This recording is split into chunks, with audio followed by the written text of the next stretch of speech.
Ruth గ్రంథం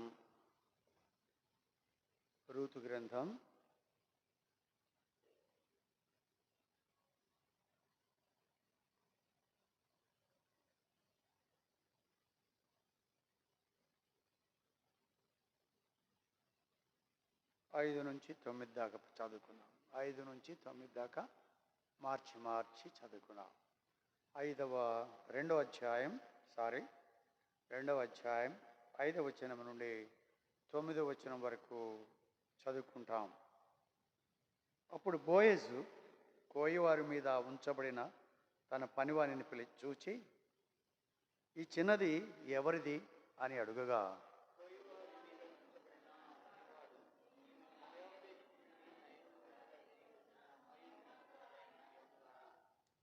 ఆమె, నేను కోయివారి వెనుకను పనుల మధ్యను ఏరుకొని కూర్చుకొనుటకు దయచేసి నాకు సెలవిమ్మని అడిగాను.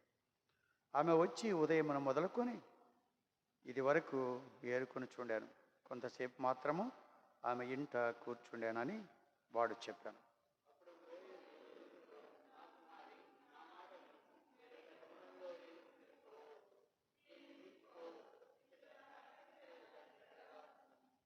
వారు కోయు చేను కనిపెట్టి వారిని వెంబడించుము, నిన్ను ముట్టకూడదని యవనస్తులకు ఆజ్ఞాపించి ఉన్నాను.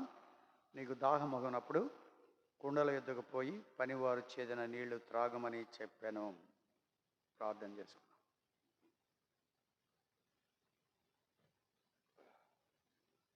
జీవము కలిగిన, ప్రేమ కలిగిన, కృప కలిగిన, నమ్మకమైన, స్వచ్ఛమైన దేవ, ఈ పాదములకు స్తోత్రాలు.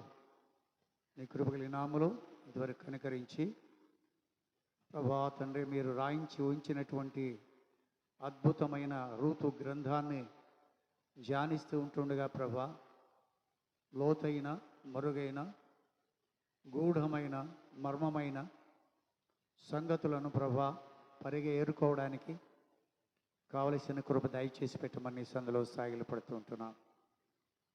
ఈ యొక్క వృత్తాంతము ఎరిగినటువంటి వారము, ఆ యొక్క మాటలలో నుండి ఉన్నటువంటి గూఢార్థాలను ప్రభా నీ ఆత్మ ద్వారా మాత్రమే బయటికి తీసుకురాగలవని సన్నిధిలో సాగిలు పడుతూ, నీ నమ్మకమైన సత్యమైన నామానిపై ఆధారపడుతూ ఈ మట్టి పాత్రలో మహిమైశ్వర్యాన్ని ఉంచి మేమందరము పంచుకోవడానికి కృప దయచేసి పెట్టమని కూడా నీ సందులో సాగిలు పడుతూ, నీకే మహిమా ఘనతా ప్రభావాలు ఆరోపిస్తూ మా రక్షణకర్త మా విమోచకుడైన యేసయ్య శ్రేష్టమైన నామములో స్తుతించి ప్రార్థించి వేడుకుంటున్నాను పరమ తండ్రి.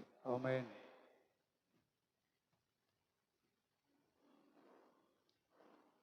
ఆ వెనక కూర్చున్న సిస్టర్ ఎవరో ఇక్కడ చేసుకోండి. సౌండ్ వినపడకూడదా? వినపడాలా? కూడదా? అయితే కూర్చోండి. మీ సిస్టర్ అనుకోవట్లేదు నేను, చీకట్లో ఉన్నా కొంచెం. ఓకే, ఇక్కడ మనం చదువుకున్నటువంటి విషయాలు చాలా వరకు చూసినటువంటి వారముగా ఉంటున్నాం. ఒకటి, బోయజు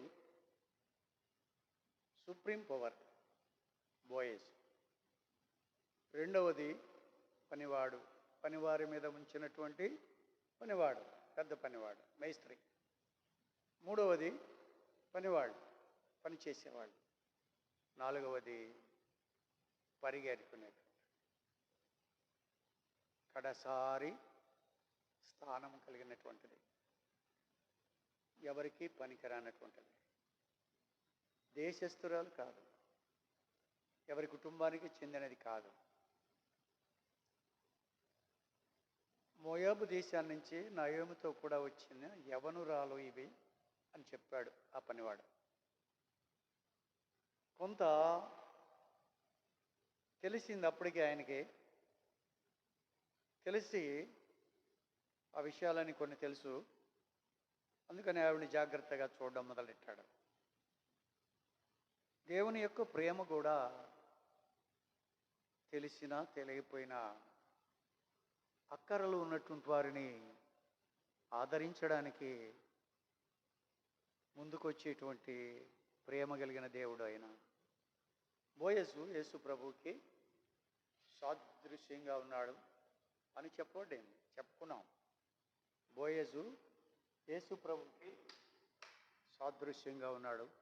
రూతు సంఘానికి సాదృశ్యం. సొలొమోను రాజు యేసు ప్రభుకి సాదృశ్యంగా ఉన్నాడు.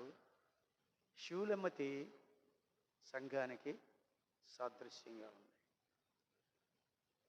యేసు ప్రభువే త్వరలో సంఘము కొరకు, భార్య కొరకు, వధువు కొరకు రాబోతున్నాడు. దాని కొరకే సిద్ధపడవలసినటువంటి ఆవశ్యకత సంఘానికి ఉండింది. ఇక్కడ చూడొస్తే పనివాడు ఆమె మోయాబు దేశం నుండి నయముతో కూడా తిరిగి వచ్చిన మోయాబీయురాలైన యవనురాలు. ఆమె, నేను కోయివారి వెనుక పనుల మధ్యాహ్నం ఏరుకొని కూర్చుకొనుటకు దయచేసి నాకు సెలవిమ్మని అడిగాను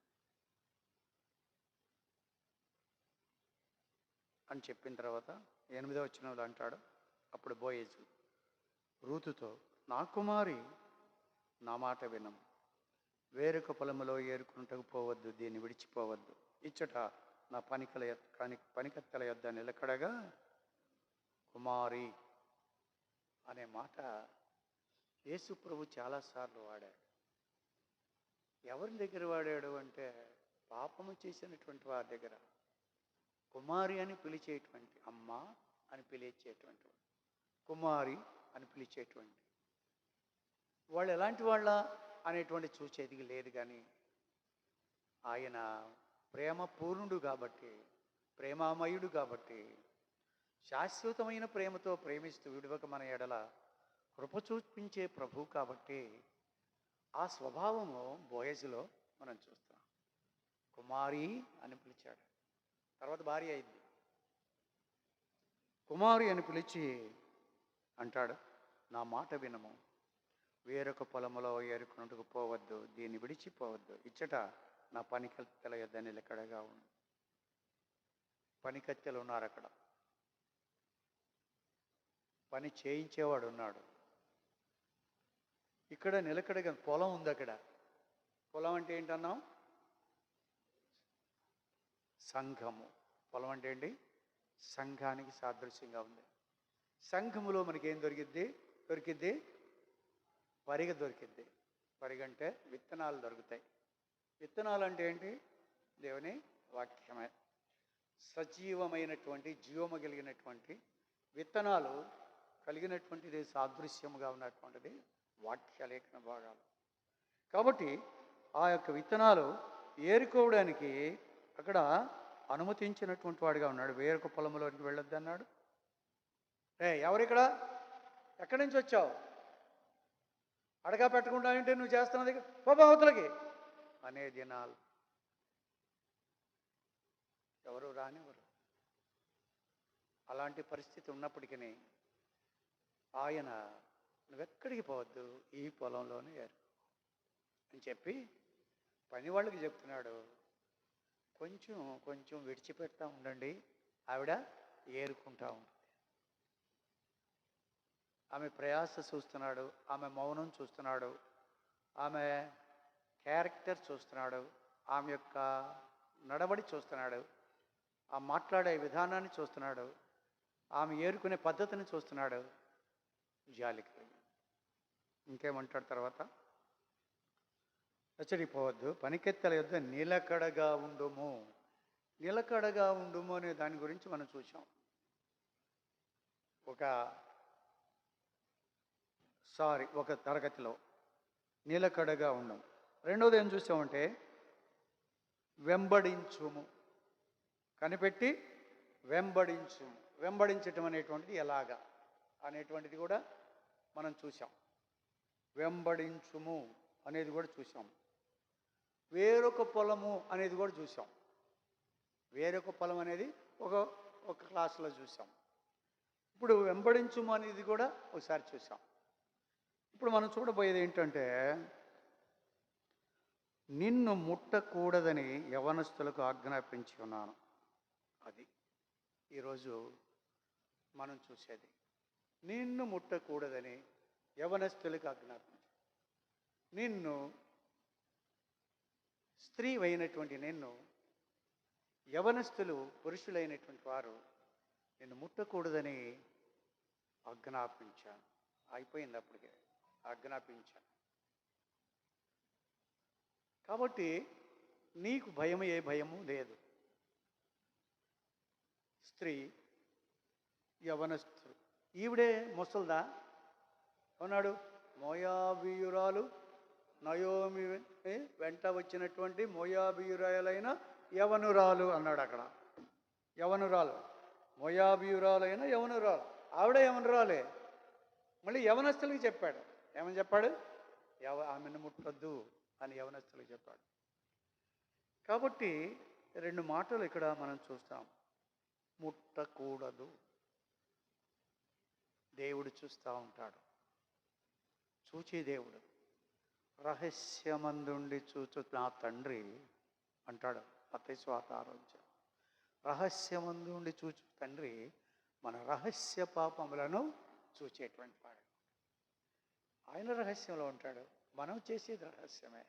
అంతా తేట తెల్లంగా కనిపించేటువంటిదిగా ఉంటుంది అని ఆయనే చెప్తున్నాడు. అందుకని ఇక్కడ అంటున్నాడు, దేవుడు ఒకడున్నాడు, ఆయన చూస్తూ ఉంటాడు అనేటువంటి దాన్ని మనసులో పెట్టుకొని ఇక్కడ అంటున్నాడు ముట్టకూడదు. ముట్టడం అనేటువంటి దాన్ని చూస్తే, ముట్టకూడదు అనేది చూస్తే చూడండి, జకర్యా గ్రంథం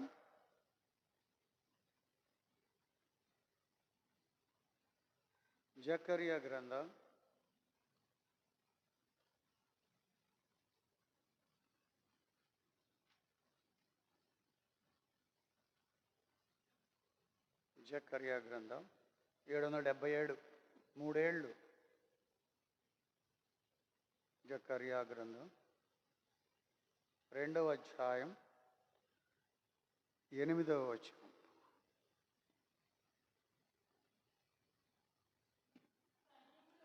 సైన్యములకు అధిపతియగు యెహోవా సెలవుచున్నదేమనగా, మిమ్మును ముట్టినవాడు తన కనుగుడ్డును ముట్టినవాడనే ఎంచి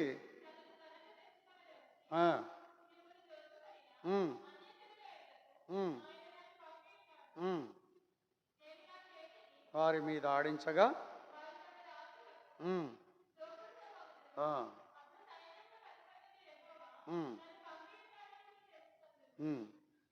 సియోను నివాసులారా, నేను వచ్చి మీ మధ్యన నివాసము చేతును. సంతోషముగా నుండి పాటలు పాడుడి, ఇదే వాక్కు. సియోను నివాసులారా, నేను వచ్చి మీ మధ్యన నివాసము చేతును. సంతోషముగా ఉండండి, పాటలు పాడుతూ ఉండండి. సైన్యములకు అధిపతి యెహోవా సెలవిచ్చినదేమనగా, మిమ్మును ముట్టినవాడు తన కనుగుడ్డును ముట్టినవాడని ఎంచి తనకు ఘనత తెచ్చుకున్నదలచి. మిమ్మల్ని ముట్టితే నా కనుగుడ్డు ముట్టినట్టే. మిమ్మల్ని వీపు మీద ఒక దెబ్బేస్తే నా చేతి మీద దెబ్బేసినంత, లేకపోతే నా వీపు మీద దెబ్బేసినంత అలా. మీ వీపు మీద దెబ్బేస్తే నా వీపు మీద దెబ్బేసినట్టుగా ఫీల్ అవుతాను నేను అనలా. కనుగుడ్డు అంటున్నాడు. మన పార్ట్స్ అన్నిటిలో కూడా, మన శరీర అవయవ నిర్మాణం అంతటిలో కూడా కన్ను యొక్క గుడ్డు సున్నితమైనది, శ్రేష్టమైనది, బాగా ఇంపార్టెన్స్ ఉన్నటువంటిది కనుగుడ్డు. నా కనుగుడ్డు నా కంట్లో ఏలు పెడుతున్నాడు వాడు, నిన్ను ముట్టినవాడు. ఎంత భయంకరమైనటువంటి ప్రేమ అండి. నిన్ను ముడితే నా కళ్ళలో ఏలు పెడుతున్నాడు వాడు, నేను ఊరుకుంటానా? ఇంకొక విచిత్రమైన మాట నాకు ఎప్పుడు తలిచేది ఏంటంటే, నిన్ను ఆశీర్వదించువానని నేను ఆశీర్వదిస్తాను. దేవుడు ఆశీర్వదిస్తాడండి ఎవరిని? అబ్రహామును ఎవడైతే ఆశీర్వదిస్తాడో వాడిని, అబ్రహామును కాదు, వాడిని ఆశీర్వదిస్తాను. ఇంకా రివర్స్లో చెప్పండి, అబ్రహామును శపించువాడిని నేను శపిస్తాను. ఎంత ప్రేమ కలిగిన మాట అది. నువ్వు నన్ను ప్రేమిస్తే నేను నిన్ను ప్రేమిస్తా అనేది వేరు. అలా కాదంట. ఎవడైనా నిన్ను ఆశీర్వదిస్తే వాడిని ఆశీర్వదిస్తాను నేను. అంత ఇంపార్టెన్స్ ఇచ్చాను నీకు. అబ్రహాంకి అంత ఇంపార్టెన్స్ ఇచ్చాడు. ఎక్కడ విగ్రహాలు అమ్ముకునేటువంటి, బొమ్మలు చేసుకుని అమ్ముకునేటువంటి వృత్తి కలిగినటువంటి అబ్రహాం యొక్క కుటుంబంలో నుంచి ఎన్నిక చేసుకున్నటువంటి వాడు. బ్రహ్మా, నువ్వు లేచి నీ తండ్రి ఇంటిని, నీ బంధువులను, నీ దేశమును, సమస్తాన్ని విడిచిపెట్టి నేను చూపించే దేశానికి వెళ్ళు, విశాఖపట్నం వెళ్ళు అనలా. ఫలానా దగ్గరికి వెళ్ళమనలేదు. అదేంటి ప్రభువా, నన్ను ఎక్కడికి వెళ్ళమంటావు అంటే నేను చూపిస్తాను పదా. నోరు మూసుకొని చెప్పినట్టుగా చేశాడంతే.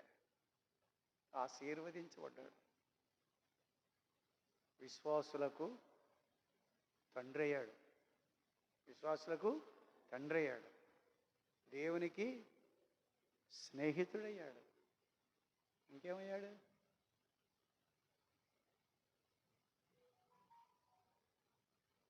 అబ్రహాముకి నేను అనుకున్నది దాస్తానా. అది ఎంత మాట! నేను నాలో ఉన్నటువంటి మాటని ఏదైనా కానీ నేను దాస్తానా. ఏ సంగతి అయినా అబ్రహాముకి దాస్తానా. ఆయన ఎంత ఇంపార్టెన్స్ అబ్రహాంకి ఇచ్చాడు దేవుడు. కాబట్టి ఇక్కడ అంటున్నాడు, నిన్ను ముట్టినవాడు నా కనుగుడిని ముట్టినట్లే. ఎంత భద్రత, ఎంత కాపుదల దేవుడు ఇచ్చేటువంటి వాడుగా ఉన్నాడు.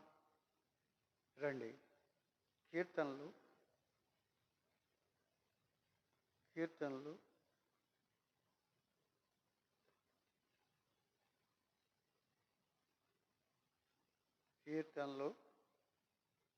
17:8.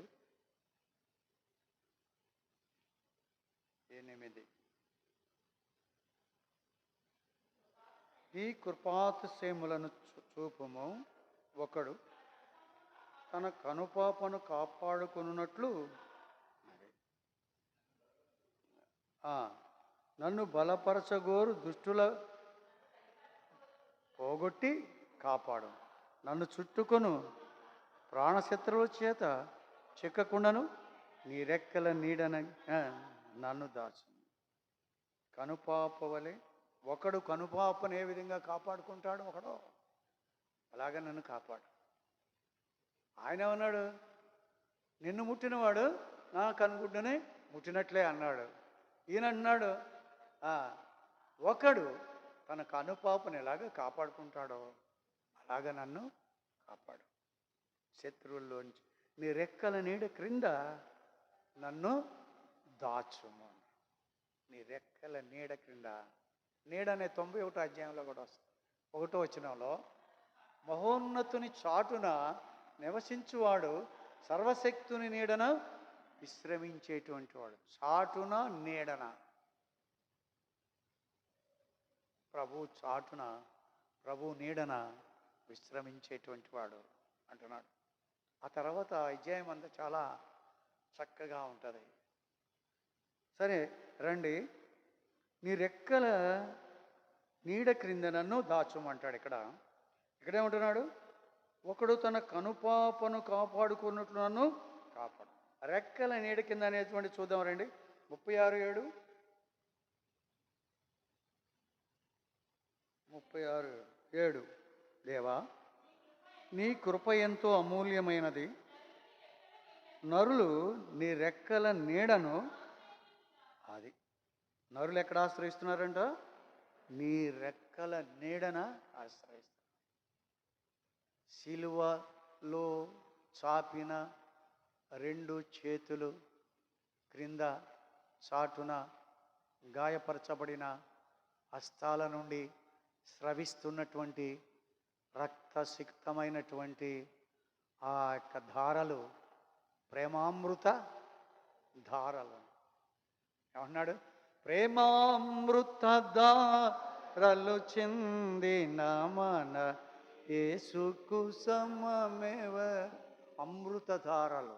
అమృతం అంటే చావు లేనిది, చావు లేకుండా చేసేటువంటి ధారలు, రక్తధారలు, పాపాన్ని కడిగేవి, మరణంలోనికి పోకుండా, రెండవ మరణంలోనికి, ఆ చావులోనికి వెళ్ళకుండా కారేటువంటి, స్రవించేటువంటి రక్తధారలు అమృత ధారలు.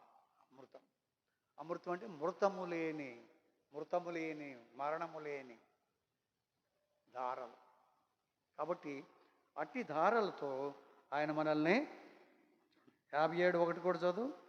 57:1.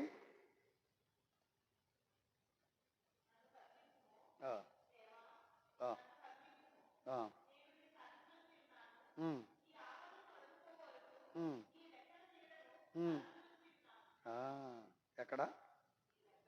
నీ రెక్కల నీడను శరణజొచ్చు. శరణం అంటే ఏంటి అర్థం చెప్పండి? శరణ అంటే అర్థం ఏంటి? శరణం అంటే అర్థం ఏంటి? అర్థం నేర్చుకోవాలి. శరణం అంటే ఒకడు వెంట పడుతున్నాడు అనుకోండి, పరిగెత్తుకుంటూ పోయి ఇంకొకతను చాటుకెళ్ళి అయ్యా నన్ను రక్షించు అని శరణ వేడుతున్నాడు. వాడేం చేస్తున్నాడంటే, నేను చూసుకుంటాలే, నువ్వు నల్లకుండా ఊరుకో, నేను రాని చెప్తాను, నేను ఆడి సంగతి. అలాగా శరణ వేడుకోవటం అంటాం. శరణ వేడంటే అయ్యా నన్ను రక్షించు అని అడగటమే శరణ వేడుకోవడం. అందుకని ఈయన శరణ వేడుకునేటువంటి వాడు. అందుకని అంటున్నాడు, నన్ను కరుణించుము దేవా, నన్ను కరుణించుము, నేను శరణదొచ్చి ఉన్నాను, ఏ ఆపదలు తొలగిపో వరకు నీ రెక్కల నీడన శరణదొచ్చి ఉన్నాను.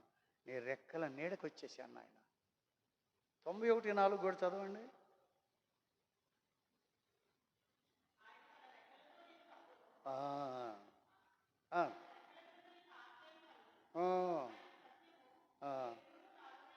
చూసారా, ముందే ఉన్నాడు. మొట్టమొదట ఏమన్నాడు? చాటున నీడన అన్నాడు. ఇక్కడికి వచ్చిన తర్వాత అంటాడు, ఆయన తన రెక్కలతో నిన్ను కప్పును, ఆయన రెక్కల కింద నీకు ఆశ్రయము కలుగు. ఆశ్రయము శరణం. శరణు కోరిన వాడికి ఆశ్రయము. అర్థమవుతుందా? ఎవడైతే శరణు కోరుతాడో ప్రభువుని, ప్రభువా నా వల్ల కాదు, నాకు చేత కాదు, యెహోషాపాతు అన్నాడు కదా, నా వల్ల కాదు, నాకు చేత కాదు అని చెప్పేసి భారం అంతా ఆయన మీద పడేశాడు. నువ్వే చూసుకో. కాబట్టి ఇక్కడ అంటున్నాడు, రెక్కల క్రింద నీకు ఆశ్రయము కలుగును అంటున్నాడు. కాబట్టి ఈ రెక్కలు అనేటువంటి మాట చాలా గూఢమైనటువంటి మాట. నీ రెక్కల నీడ కింద నన్ను దాచుము అన్నాడు. 17:8 అన్నాడు, నీ కృపాతిశయములను చూపుము, ఒకడు తన కనుపాపను కాపాడుకున్నట్లు నన్ను.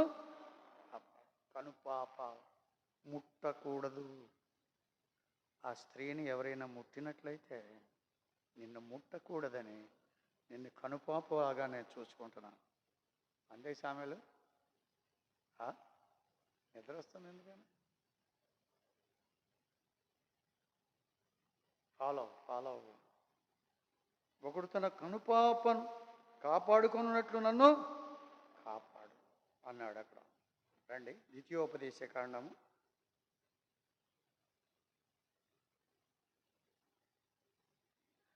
32, ద్వితీయోపదేశ కాండం 32:10.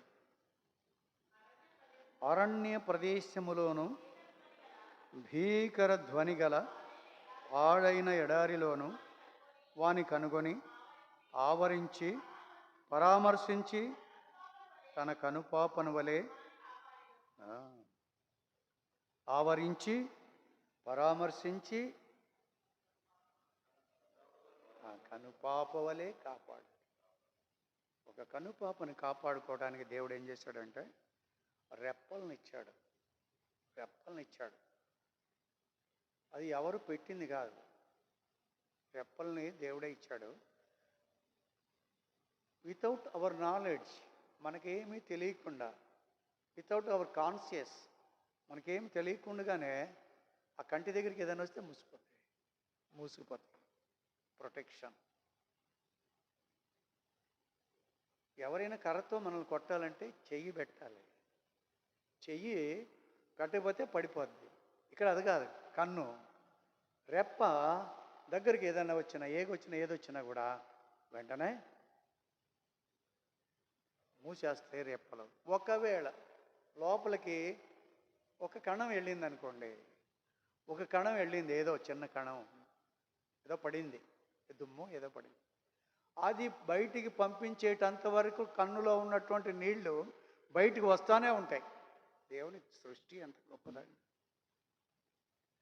ఆ కంట్లో పడింది బయటకు వచ్చేటంత వరకు కన్నీళ్లు వస్తూ ఉంటుంది, మనకు తెలియదు. ఆ ఒక్క కంటికే వస్తే ఈ కంటికి రావు.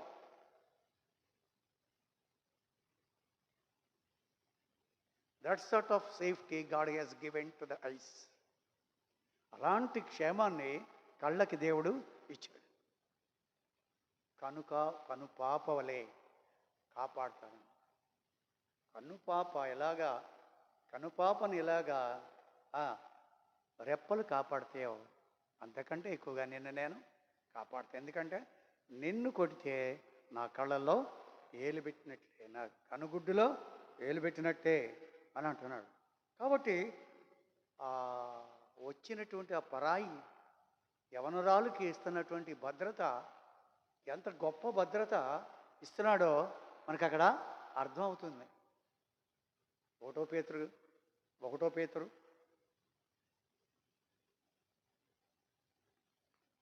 3:12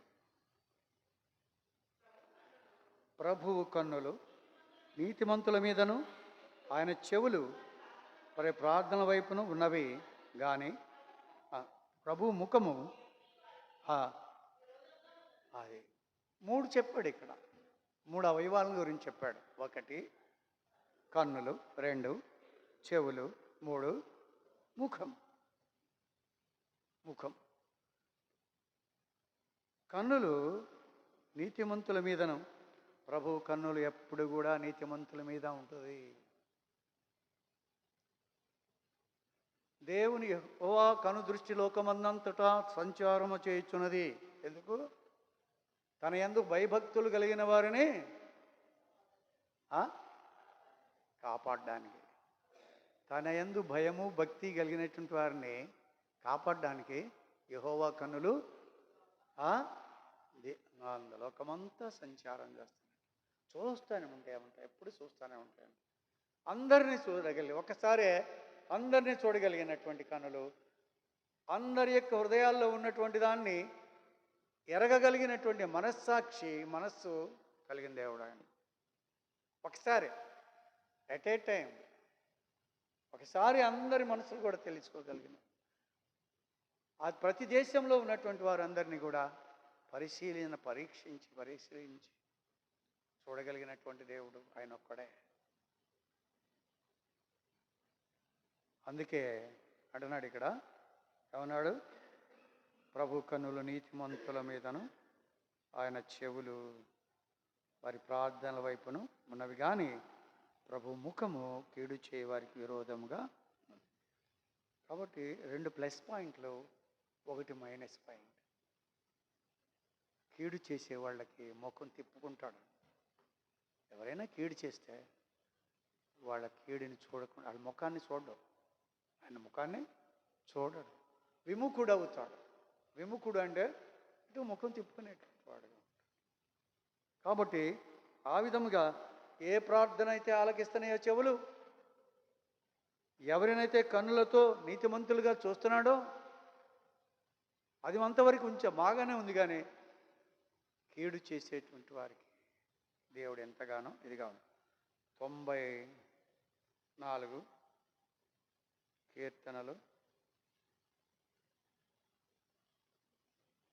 94 చదువు 9. చెవులను కలుగజేసిన వాడు వినకుండునా? మన కళ్ళు నిర్మించిన వాడు చూడకుండా ఉంటాడా? మన చెవులు కలుగు చేసిన వాడు వినకుండా ఉంటాడా? ఆయనకి చెవులు ఉండవా? మనకి చెవులు ఉంటే ఆయనకి చెవులు ఉంటాయి, మన కళ్ళు ఉంటే ఆయనకి కళ్ళు ఉంటాయి. ఎందుకని? అది అది రా ఆయన పోలిక చొప్పున నరులను చేయుదము అని అనుకున్నారు. ఆయన పోలిక చొప్పున ఆయన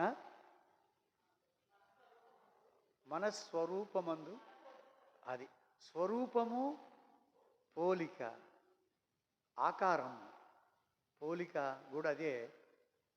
అయితే ఈ స్వరూపము పోలిక ఇచ్చాడు కానీ స్వభావము ఇవ్వలేదు. ఆయన స్వభావం ఇచ్చాడు, కూడా ఇచ్చాడు ఆదమవలకి. స్వభావము అనేటువంటిది లోపలిది, పోలిక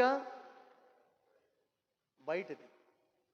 పోలిక అంటే ఆకార వికారాలు. స్వభావము ఇక్కడి నుంచి వస్తుంది, లోపల నుంచి వస్తుంది స్వభావం. అది మనకి ఆయనకి ఇచ్చాడు కానీ అది ఆరిపోయింది. ఎప్పుడైతే పండు తిన్నాడో, నీవు తిను దినమున నిశ్చయముగా నీవు చస్తావు అంటే అక్కడ చచ్చిపోయాడు. ఆ దీపం ఆరిపోయింది లోపల. అంతేగాని కింద పడి గిలగిలగిలగే తనుకొని చచ్చిపోతాడేమని చూస్తున్నారు అందరూ. ఎవరు? పైన ఉన్నవాళ్ళు. అవి ఎవరైనా ఉన్నారు అక్కడ ఉన్నారు దేవదూతలు. వీళ్ళంతా దేవుడు ఇక్కడ ఈ మాట చెప్పిన మాట విన్నారు. వాళ్ళు ఏమన్నారు? ఈ పండు తిను దినమున నీవు నిశ్చయముగా చస్తావు అన్నాడు. తిన్నాడు. తినగానే చచ్చి పడిపోతాడు, కింద పడి తణుకులాడి చచ్చిపోతాడేమో అని చూస్తుంటే చావలేదు, చచ్చిపోలే. లోపల ఉన్నటువంటి దేవుడు పెట్టిన దీపం మారిపోయింది.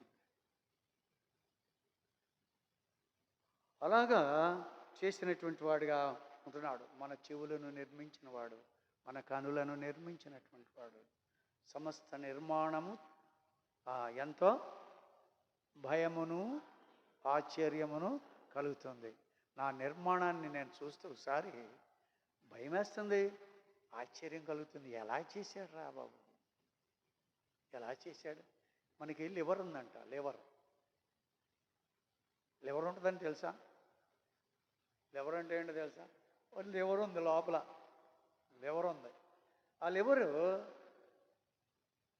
శామ్యూల్ లివర్ డ్యామేజ్ అయింది. శామ్యూల్ లివర్ ఏమైంది?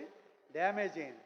ఎక్కువగా లివర్ డ్యామేజ్ ఎందుకు అవుద్దంటే పూర్తిగా పేకల దాకా తాగుతుంటే లివరు డ్యామేజ్ అయిద్దంట.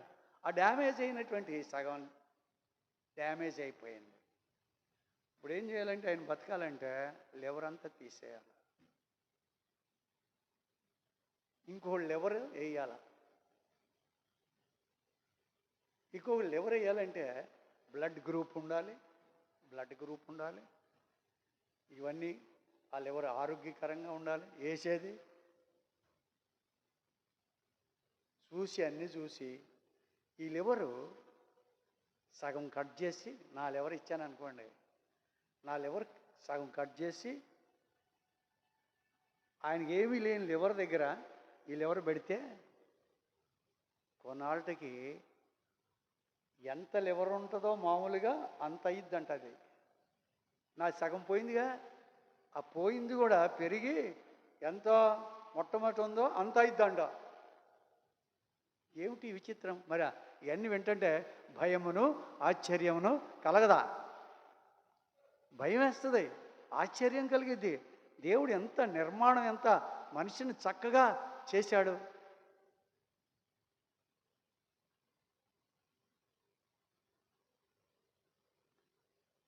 ఓ మంత్రసాని పిల్లోడిని కంటుంది ఒక స్త్రీ. ఆ పిల్లోడు ముందు చెయ్యి వచ్చిందంట.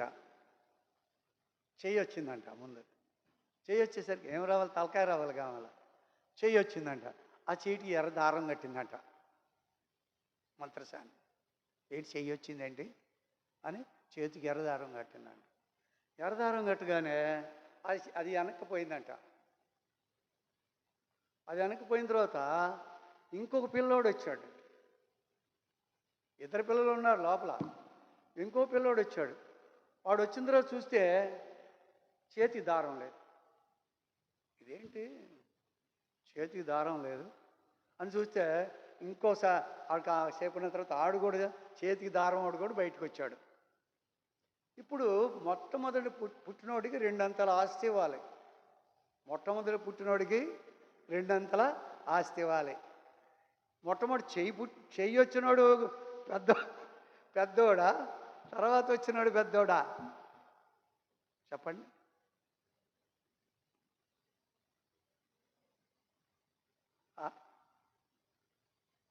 ఏదో కథలు చెప్తున్నారు అనుకుంటున్నారా? ఇవ్వండి ఆదికాండం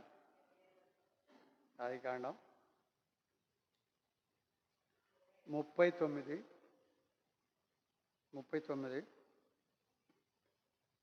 27 నుంచి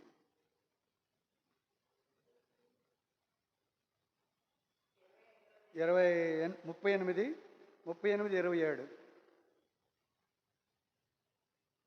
ఆమె ప్రసవకాలమందు కబలవారు ఆమె గర్భమందుండిరి. ఆమె ప్రసవించుచున్నప్పుడు ఒకడు తన చెయ్యి బయటికి చాపాను గనుక మంత్రసాని ఎర్రనులు తీసి వాని చేతికి కట్టి, ఇతడు మొదట బయటికి వచ్చానని చెప్పాను. అతడు తన చెయ్యి వెనుకకు తీసినప్పుడు అతని సహోదరుడు బయటికి వచ్చాను. అప్పుడు ఆమె, నీవేళ భేదించుకొని వచ్చితివనెను. అందుచేత అతనికి పెరేసు అని పేరు పెట్టాను. పెరేసు అంటే అర్థం ఏంటి? భేదించుకొని వచ్చినవాడు, భేదించుకొని వచ్చినట్టు. ఇద్దరున్నారు కానీ ముందు ఒకడు చెయ్యి జాపాడు. కానీ ఎవడు అగ్రజుడు? దీనిలో పెద్దవాడెవడు? ఏడు మాట్లాడరా?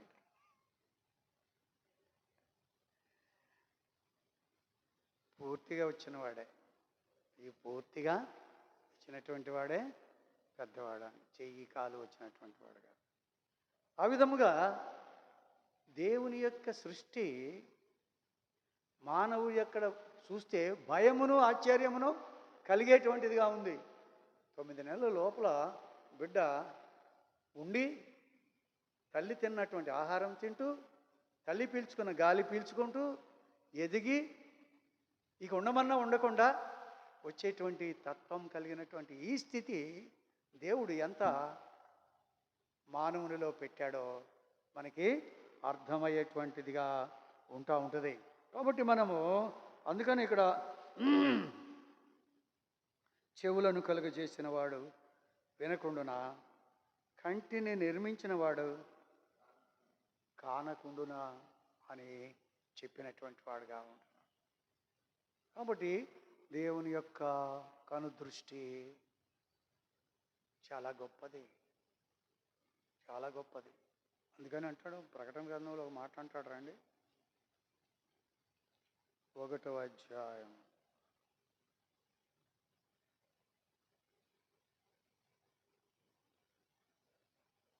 12 నుంచి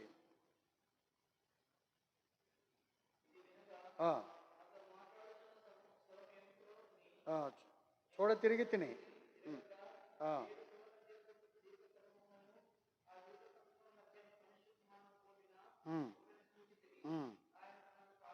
పాదముల మట్టుకు దిగుచున్న వస్త్రము ధరించుకొని రొమ్ముకు బంగారు దట్టి కట్టుకొని ఉండెను. ఆయన తల వెంట్రుకలను తెల్లని ఉన్నిని పోలినవై హిమమంత ధవళములా ఉండెను. ఆయన నేత్రములు అగ్ని జ్వాల వలె ఉన్నది. నేత్రాలు ఎలా ఉన్నాయంట? ఆయన నేత్రాలు ఎలా ఉంటే అగ్ని జ్వాలలాగా ఉన్నాయంట. లోపల నుంచి నేత్రాల్లో నుంచి అగ్ని జ్వాలలు వస్తున్నాయి. వింటున్నారా? మాట్లాడుకుంటున్నారా? వినండి, వింటే మంచిది. ఆయన ఎక్కడంట? ఆయన తల వెంట్రుకలను తెల్లనివి పొలినవై హిమమంత దళముగా ఉండాను. ఆయన నేత్రములు అగ్ని జ్వాల వలె ఉండాను. చాలు. ఆయన నేత్రములను గురించి చూడటానికే మనం ఇక్కడికి వచ్చాము. కాబట్టి ఆయన నేత్రములు అగ్ని జ్వాల వల్లే ఉండను. ధవళవర్ణుడు, రత్నవర్ణుడు, ఆ 10,000 మందిలో అతి కాంక్షణీయుడైనటువంటి వాడు ఆయన. అలాంటి ప్రభు మనలను బోయజ్ లాగా ఆ పరాయి శపితమైన శాపగ్రస్తమైన దేశము నుండి వచ్చినటువంటి ఆ స్త్రీతో మాట్లాడే విధానం కానీ అది చూస్తే చాలా ఆశ్చర్యం కలుగుతుంది. అద్భుతమైనటువంటి ప్రేమ కలిగినటువంటి వాడుగా, వాత్సల్యత కలిగినటువంటి వాడుగా మనం ఆయన్ని ఇక్కడ చూడగలుగుతూ ఉంటాం. కాబట్టి వాడుతూ అంటున్నాడు, ఈమె ఏరుకునేటప్పుడు ఎవరు ఏమీ అనవద్దు, అప్పుడప్పుడు పనులు వదిలిపెట్టండి, పనులు వదిలిపెట్టండి అని చెప్పినటువంటి వాడుగా మనం చూస్తున్నాం. మనం 2 మాటలు చూసాం. 2 మాటలు ఉన్నాయి అక్కడ. రెండిట్లో ఒకటే చూసాం. ఏం చూసాం? ఏంటి 2 మాటలు? నిన్ను ముట్టవద్దని యవనస్తులకు, ముట్టవద్దు అనేటువంటి దాన్ని, ముట్టుకోవడం అనేటువంటి దాని మీద ఇప్పుడు దాకా చూసాం. రేపు వచ్చే వారం యవనస్తులను ఎలా ఆజ్ఞాపించాడో యవనస్తులకి అది చూస్తాం. మనకి సమయం అయిపోవస్తుంది కాబట్టి ఇంతటితో ఇది ఆపేస్తాం. కాబట్టి మీరు మరి వచ్చే గురువారం ఎవరినైనా ఇంకా 4 తీసుకొచ్చి 4 మాటలు వింటారు కదా, 4 తీసుకురండి, 4 మాటలు వింటారు, వెళ్తారు.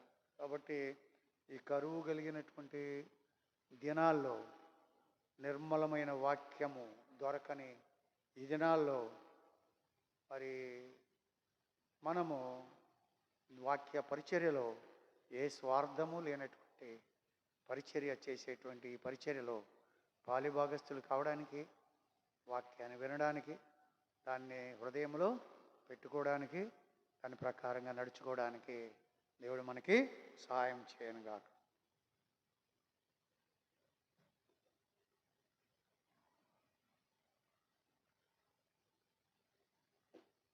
ప్రార్థన చేసుకుందాం.